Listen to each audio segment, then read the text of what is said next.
मध्य प्रदेश में उपचुनाव की जंग तेज हो गई है। सियासी दल अपनी अपनी तैयारियों में जुट गए हैं। दांव पर 27 सीटें हैं और यही 27 सीटें कांग्रेस के लिए सत्ता की सीढ़ी भी हैं। तो बीजेपी को भी अपनी सत्ता बचाए रखने के लिए इन 27 सीटों पर जीत हासिल करनी होगी। मध्य प्रदेश में उपचुनाव वाले इलाकों में माहौल चुनावी हो चुका है। ऐसे में सियासी दल विरोधियों को घेरने और जनता को लुभाने के लिए कोई भी मुद्दा हाथ से नहीं जाने देना चाहते। इस खास कार्यक्रम के जरिए हमारी कोशिश भी यही है, उपचुनाव से जुड़े हर बड़ी सियासी हलचल, हर बड़ा बयान, हर मुद्दा हम आप तक पहुंचाएं।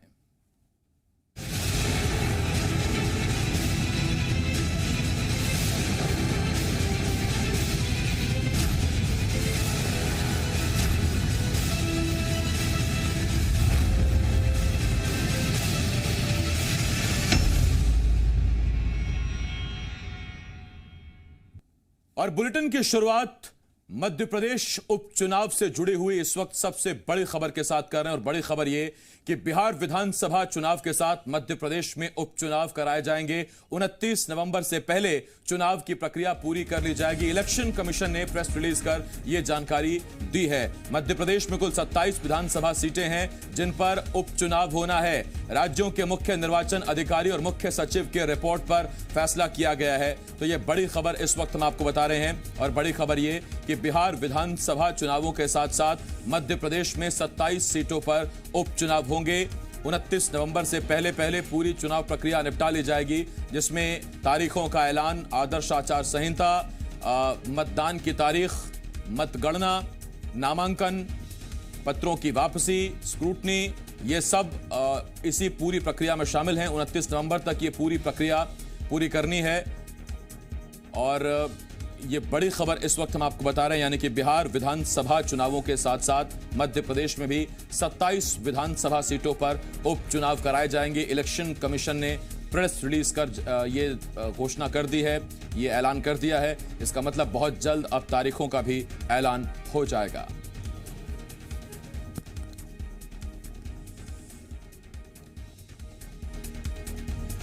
और आइए हम आपको बताते हैं कि जिन 27 विधानसभा सीटों पर उपचुनाव होने हैं वो 27 विधानसभा सीटें कौन सी हैं। इन 27 विधानसभा सीटों में सुमावली सीट शामिल है। इसके अलावा दिमनी, सुमावली, दिमनी, मुरैना के पास अंबाह की सीट, मुरैना, भिंड की मेहगांव सीट, यहां पर उपचुनाव होना है। इसके अलावा भिंड की ही गोहद विधानसभा सीट, रणवीर जाटव चुनाव लड़ेंगे यहां से। ग्वालियर, प्रद्युम्न सिंह तोमर, ग्वालियर पूर्व। इसके अलावा अनूपपुर यानी कि बिसाहू लाल सिंह ने यहां से इस्तीफा दिया था। सुवासरा, हरदीप सिंह डंग ने इस्तीफा दिया था। डबरा, महिला बाल विकास मंत्री इमरती देवी ने इस्तीफा दिया था। भांडेर सीट खाली है, इस पर भी उपचुनाव होना है। करैरा पर भी उपचुनाव होना है भिंड की। और इसके साथ साथ पोहरी विधानसभा सीट भी है जहां पर उपचुनाव होना है। बामोरी से आपको याद होगा विधायक ने इस्तीफा दिया था। अशोकनगर सीट पर भी, इसके साथ साथ मुंगावली, ग्वालियर और चंबल की कुल 16 सीटें हैं, जिसमें मुरैना का भी हम आपको ये नाम बता रहे हैं। मुरैना सीट, सुर्खी बुंदेलखंड की सीट है, सागर जिले की सुर्खी विधानसभा सीट, सांची विधानसभा सीट जहां से इस वक्त मौजूदा स्वास्थ्य मंत्री वहां से चुनाव लड़ेंगे। अनूपपुर, सांवेर आपको याद है इंदौर की सीट है। और हाट पिपलिया यानी कि मनोज चौधरी चुनाव यहां से लड़ेंगे बीजेपी की तरफ से। सुवासरा, हरदीप डंग, ये कुल 27 सीटें। बदनावर, ये कुल 27 सीटें हैं जहां पर उपचुनाव होना है। 22 सीटें वो जहां पर सिंधिया समर्थकों ने पार्टी छोड़ दी थी, बीजेपी ज्वाइन की थी। इसके बाद 3 विधायकों ने कांग्रेस की और पार्टी छोड़ी, बीजेपी ज्वाइन की थी। 2 सीटें आगर, मालवा और जौरा पर 2 विधायकों का निधन हुआ था, बीजेपी और कांग्रेस के विधायकों का। आगे बढ़ते हैं। कांग्रेस प्रदेश मुख्यालय में पूर्व मंत्री सज्जन सिंह वर्मा और पूर्व विधायक हेमंत कटारे ने प्रेस कॉन्फ्रेंस कर बीजेपी पर जमकर निशाना साधा। उन्होंने कहा कि सीएम शिवराज और सिंधिया ने कमलनाथ की 15 महीने की सरकार पर भ्रष्टाचार के आरोप लगाए थे जो निराधार हैं। कहा कि बीजेपी नेता जयभान सिंह पवैया ने सिंधिया पर भूमाफिया होने का आरोप लगाया। अरविंद भदौरिया के करीबी फेथ ग्रुप के मालिक के यहां छापा पड़ा, जिसमें करोड़ों की संपत्ति का खुलासा हुआ। साथ ही कहा कि जानवरों को खिलाया जाने वाला चावल गरीबों को खिलाया जा रहा है, यह बहुत बड़ा भ्रष्टाचार है। प्रेस कॉन्फ्रेंस में मंत्री अरविंद भदौरिया पर जमकर हमला किया गया। आरोप लगाया कि अरविंद भदौरिया ने नामांकन शपथ पत्र में गलत जानकारी दी, संपत्ति की जानकारी छिपाई गई। जिन करोड़ों रुपए की गाड़ियों में श्रीमान अरविंद भदौरिया जी घूमते पाए गए। वो सारी फेथ कंपनी की गाड़ियां, कोई मर्सिडीज, कोई बड़ी बड़ी गाड़ियों में घूमते हुए अरविंद भदौरिया की संलिप्तता सीधे सीधे फेथ कंपनी के इनकम टैक्स के छापे में पाई गई। हम पे आरोप लगाने के पहले ज्योतिरादित्य सिंधिया और शिवराज अपने गिरेबां में झांक लो। कांग्रेस नेता और पूर्व विधायक हेमंत कटारे के आरोपों पर बीजेपी ने पलटवार किया। बीजेपी का कहना है कि हेमंत कटारे के पास या कांग्रेस पार्टी के पास ऐसे कोई सबूत हैं। कोर्ट है, चुनाव आयोग है, वो सबूत वहां पेश करें। इस तरह की बयानबाजी से कुछ होने वाला नहीं है। उपचुनाव में इस तरह के अनर्गल आरोप लगाए जा रहे हैं, लेकिन जनता इनको छोड़ने वाली नहीं है। किसियानी बिल्ली खंबा लौचे की कहावत चरितार्थ होती है। इस देश में चुनाव आयोग कराता है, न्यायालय है। ये मीडिया में प्रेस कॉन्फ्रेंस करने से नहीं, अगर आपके पास में तथ्य और साक्ष्य हैं तो जाइए चुनाव आयोग, जाइए न्यायालय। लेकिन बाकी यहाँ लकीर पीटने से कुछ नहीं होने वाला। ये किसी में भ्रम खड़ा करने से आप चुनाव नहीं जीत जाएंगे। हेमंत कटारे प्रेस कॉन्फ्रेंस में नजर आए, आरोप लगाए। दरअसल सारा खेल अटेर विधानसभा सीट का, और अटेर विधानसभा सीट पर हेमंत कटारे को हार मिली थी। अरविंद भदौरिया जीते, उसके बाद मंत्री बने, और अब अरविंद भदौरिया पर, इसके साथ साथ पूरी बीजेपी सरकार पर निशाना साधा जा रहा है। विवेक पटैया, जी मीडिया संवाददाता, इस वक्त इस बड़ी खबर पर हमारे साथ जुड़ रहे हैं। विवेक, बात तो वाजिब है, लेकिन सवाल यह है कि दरअसल 2 दिन लगातार और 2 बड़े नेताओं ने गंभीर आरोप लगाए हैं। एक दिन पहले लक्ष्मण सिंह चाचौड़ा से विधायक, वो कहते हैं कि ड्रग माफिया सरकार चला रहा है, ड्रग के पैसे से ही सरकार गिराई गई। और ठीक एक दिन बाद एक और प्रेस कॉन्फ्रेंस करके अब हेमंत कटारे, सज्जन सिंह वर्मा कहते हैं कि अरविंद भदौरिया के फेथ ग्रुप से संपर्क रहे, माफिया होने के आरोप ज्योतिरादित्य सिंधिया पर लगाए जा रहे हैं।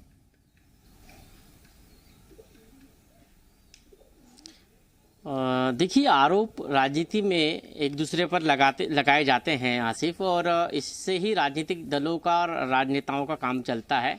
उनको लगता है कि एक दूसरे पर आरोप लगाएंगे, कीचड़ उछालेंगे तो उनको जरूर जो है जनता का जो है समर्थन मिलेगा। जनता उनको पूछेगी, पसंद करेगी कि आखिर कितना अच्छा नेता है जो दूसरे नेता पर जो काले कारनामे हैं वो उजागर कर रहा है।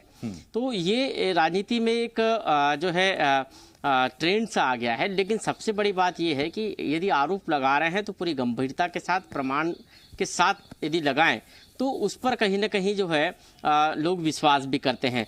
मध्य प्रदेश की राजनीति में पिछले दिनों सबसे बड़ा एक जो चर्चा का केंद्र रहा है वो एक व्यवसायी के ऊपर जो इनकम टैक्स की रेड पड़ी, और उसके बाद वहां से जो कुछ मिला, और उसका सरकार के एक जो मंत्री से करीबी रिश्ते होने का आरोप जो है कांग्रेस के नेताओं ने लगाया।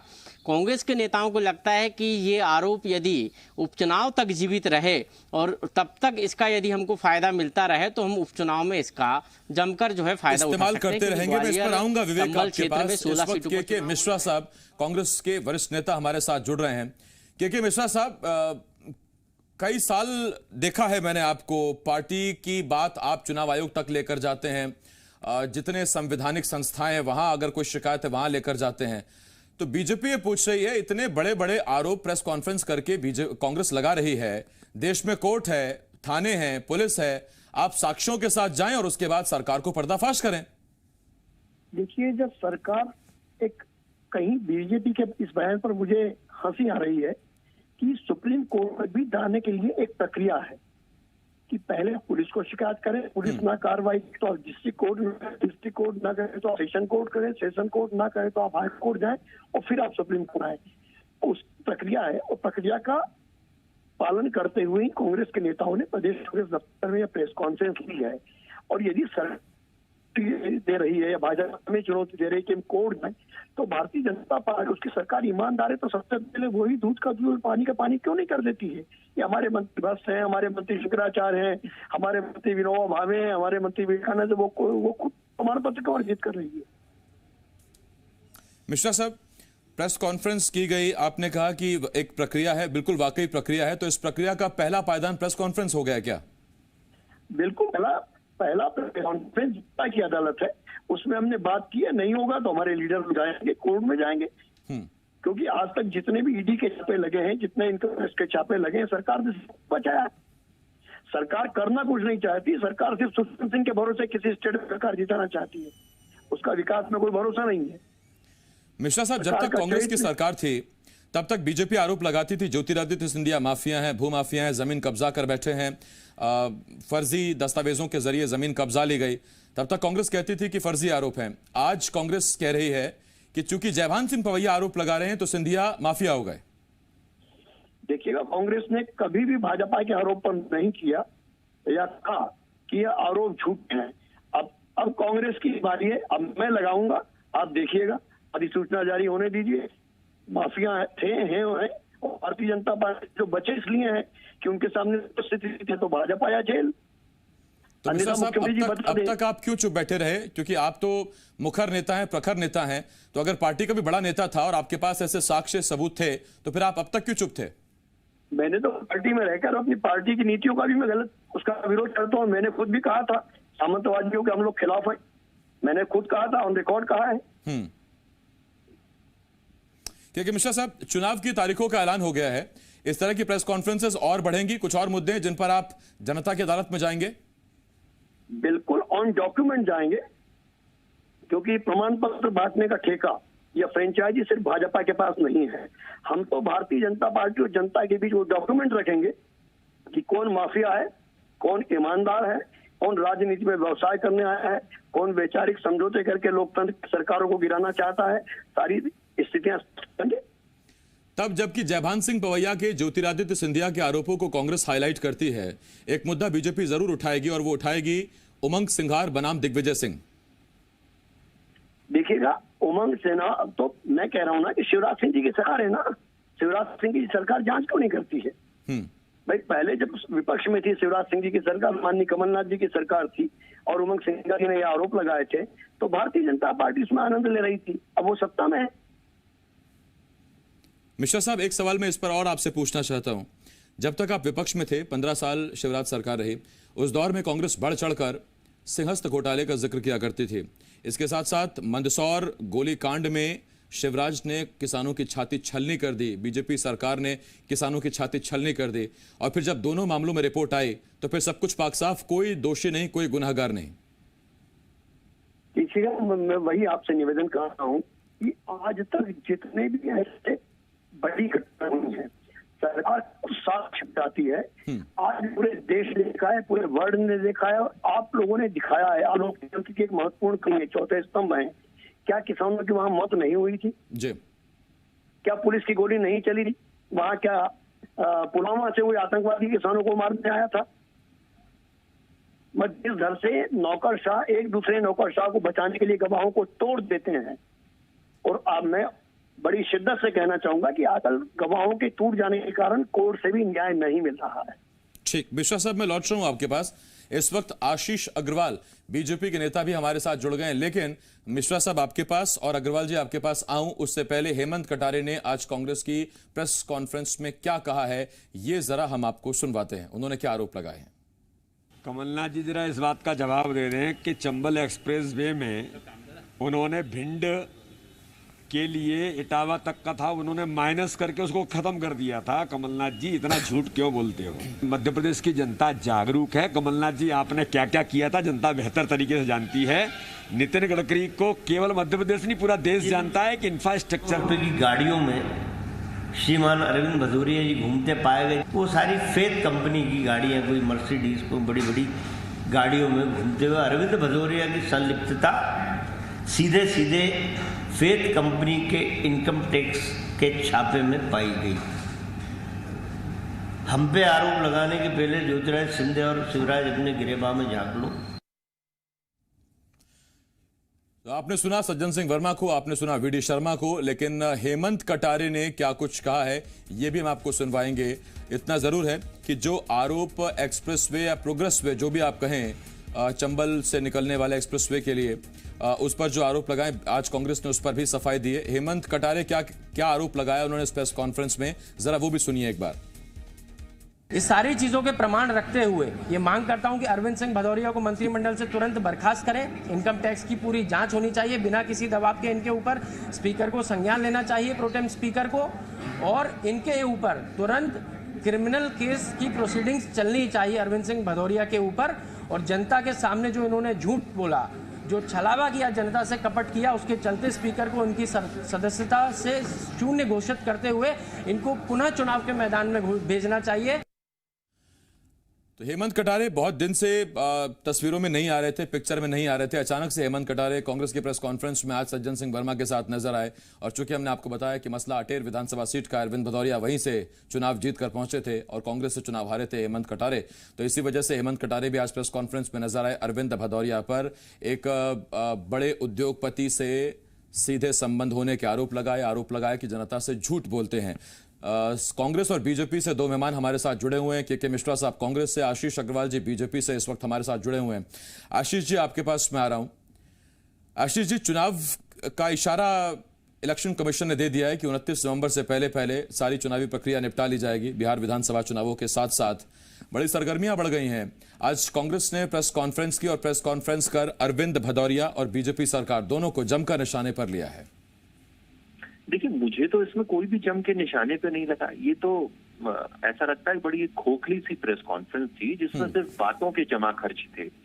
सबसे पहले ये जो हेमंत कटारे हैं, इनका चाल चेहरा और चरित्र तो हम सभी ने वो व्हाट्सएप चैट के माध्यम से देखा था जब इन्होंने यौन शोषण किया था एक बच्ची का, एक महिला का, और उसी के बाद से ये गायब थे। तो अब ये आके किस आत्मिक साहस से बोल रहे हैं, सबसे पहले तो ये बताएं। प्रेस कॉन्फ्रेंस करके अपनी सफाई दे देते तो मुझे ऐसा लगता है कि जनता शायद इनमें ज्यादा प्रासंगिक होती, इंटरेस्टेड होती। एक विषय इन्होंने विषय उठाया कि देखिए, अरविंद भदौरिया जी पे जो उन्होंने निराधार आरोप लगाए हैं, वो आरोप निराधार इसलिए है कि भारतीय जनता पार्टी की केंद्र सरकार है और भारतीय जनता पार्टी की ही राज्य सरकार है। अगर हमने किसी भी तरीके की, अगर किसी को बचाने की एक कार्रवाई की होती तो फेस ग्रुप पे कभी किसी भी तरीके का इनकम टैक्स का छापा या कोई कार्रवाई होती थोड़ी। तो ये तो हमारी सरकारों का साहस है कि चाहे कोई भी किसी का चिर परिचित हो, परंतु कानून अवश्य काम करता है। चावल का विषय मेरे मित्र के शर्मा जी उठा रहे थे। अरे भैया, केंद्र सरकार हमारी जिसका जांच दल था, राज्य सरकार हमारी जिसने टीएम को बर्खास्त किया, जिसने मिलर के खिलाफ एफआईआर दर्ज की, आप कहां? आप तो सो रहे थे। क्या कांग्रेस के किसी कार्यकर्ता ने उस विषय को उठाया? क्या मीडिया के किसी बंधु ने उस विषय को उठाया? हमारी सरकार ने वो चेक्स ऑन बैलेंस लगाए हैं कि इस देश में अगर करप्शन होगा तो हम उसको पकड़ेंगे। बाद बाकी राजीव गांधी जो कांग्रेस के प्रधानमंत्री थे, उन्होंने तो स्वीकारोक्ति की थी कि भ्रष्टाचार व्याप्त है। 1 रुपया अगर वो नीचे पहुंचाते हैं तो 80 पैसा नीचे ही खप जाता है। तो कांग्रेसियों को कम से कम भ्रष्टाचार पे नहीं बोलना चाहिए, और बोलना चाहिए तो कम से कम तथ्यात्मक बात करनी चाहिए। ये हवाई जो किले कांग्रेस बनाने का प्रयास कर रही है, ये झूठ और भ्रम की जो राजनीति फैलाने का प्रयास कर रही है, वो जनता में पहले भी असफल आशीष जी, वक्त खत्म हो गया मेरे पास, लेकिन आपके साथ के मिश्रा साहब जुड़े हुए थे, शर्मा साहब ने। शुक्रिया आपका के मिश्रा साहब, आपका भी, आशीष अग्रवाल जी आपका भी हमारे साथ जुड़ने के लिए। और यहाँ देखिए, ये बीच कांग्रेस ने एक गंभीर आरोप ये लगाया है कि जयभान सिंह पवैया ज्योतिरादित्य सिंधिया को माफिया बता रहे हैं। उसके बाद सवाल अब ये भी उठ रहे हैं कि अगर जयभान सिंह पवैया ज्योतिरादित्य सिंधिया को माफिया बता रहे हैं बतौर कांग्रेस के, अगर आप बात माने, तो उसके बाद पार्टी कार्रवाई क्यों नहीं कर रही है, कांग्रेस सवाल पूछ रही है। ऐसे बहुत से सवाल उठ रहे हैं। सवाल भीतरघात के भी हैं, सवाल फूट के भी हैं, सवाल पिछली हार जिनसे मिली उनको निशाने पर लेने के भी। हेमंत कटारे आज आपको प्रेस कॉन्फ्रेंस में दिखे। चुनाव की तारीख नजदीक आ रही है, सरगर्मियां कैसे बढ़ रही हैं, गर्मी कैसे बढ़ रही है सियासत की, वो हम आपको दिखा रहे थे। आगे बढ़ते हैं। उपचुनाव को देखते हुए बीजेपी सांसद ज्योतिरादित्य सिंधिया ने भी कमर कस ली है। इसी कड़ी में सिंधिया 2 दिन के ग्वालियर दौरे पर पहुंचे। यहां उन्होंने बीजेपी के संगठन महामंत्री आशुतोष तिवारी के साथ उपचुनाव की रणनीति पर चर्चा की। इस मौके पर सिंधिया ने कांग्रेस पर जमकर हमला बोला। बीजेपी के सदस्यता अभियान पर सवाल खड़े करने के सवाल पर उन्होंने कहा कि कांग्रेस के पास कुछ कहने को नहीं होता तो वो कांपने लगती है। उन्होंने कहा कि बीजेपी की चिंता ना करे कांग्रेस, बल्कि जनता के बीच खोए हुए विश्वास को पाने का काम करे। इसके साथ ही उन्होंने बीजेपी प्रत्याशियों के जमानत जब्त वाले कांग्रेस के सवाल पर कहा, कांग्रेस अब राजनीतिक दल नहीं रही बल्कि ज्योतिष बन गई है। इस मौके पर ज्योतिरादित्य सिंधिया ने सीएम शिवराज सिंह के 5 महीने के कार्यकाल की तारीफ भी की। हर चुनाव को गंभीरतापूर्ण लेना ये हम लोगों का दायित्व है, और इस अभियान में भी एक एक नेता कार्यकर्ता के समान जमीन पर पूरी तरह से डटकर भारतीय जनता पार्टी का झंडा, मोदी जी का झंडा, अमित शाह जी का झंडा, नड्डा जी का झंडा का परचम जरूर लहराएगा। पूर्व मुख्यमंत्री कमलनाथ ने ट्वीट कर शिवराज सरकार पर जम का निशाना साधा। उन्होंने पूछा, शिवराज सरकार में यह क्या हो रहा है? कहीं चावल घोटाला, कहीं गेहूं में मिलावट, कहीं यूरिया वितरण में फर्जीवाड़ा। चावल वितरण को लेकर कहा कि घोटाले के तार पूरे प्रदेश से जुड़े हो सकते हैं। कमलनाथ ने कहा कि पूरे प्रदेश में गरीब को बांटे जाने वाले चावल और अन्य राशन सामग्री की भी जांच होनी चाहिए। उन्होंने कहा कि सरकार जांच से पहले ही घोटाले को दबाने में लग गई। कमलनाथ ने पूरे मामले की सीबीआई से जांच कराने की मांग की है।